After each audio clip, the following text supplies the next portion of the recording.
Right now, you may not have ever heard of computer software called Trapware, but WikiLeaks says the program is enabling the government to spy on everyone.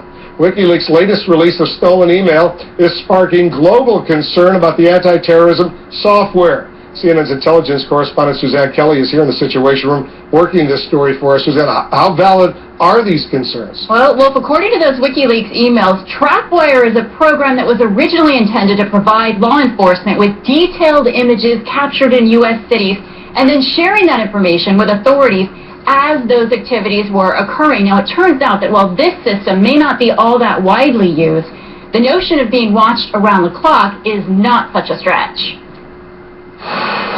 Surveillance cameras are everywhere. Just who's watching and what they're watching has flamed new concerns after WikiLeaks published stolen emails regarding a government surveillance program called Trapwire.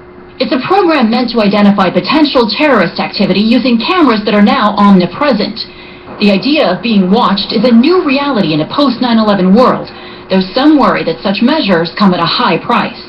The whole approach of stopping terrorism that's based on mass surveillance is not an effective way to stop terrorism, and it's very dangerous for our liberties. We don't want to live in a society where the government is watching all of us all the time, just in case we might be a terrorist.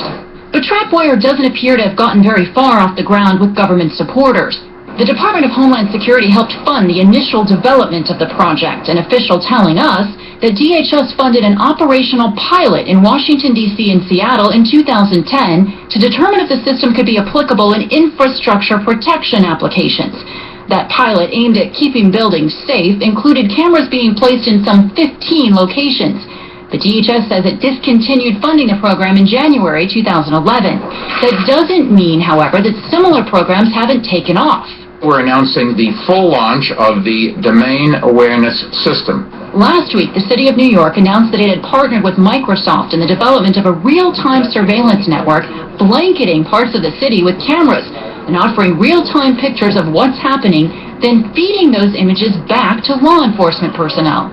This new system capitalizes on new powerful policing software that allows police officers and other personnel to more quickly access relevant information gathered from existing technology and help them respond even more effectively. Now, the idea that we move around anymore without being watched is just not realistic. The idea, though, that this concept is new is also not realistic. Well, if the government continues to fund projects like this as it looks for new ways to sort of detect and then disrupt terror plots.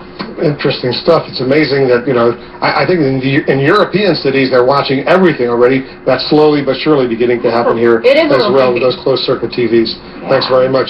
Pleasure.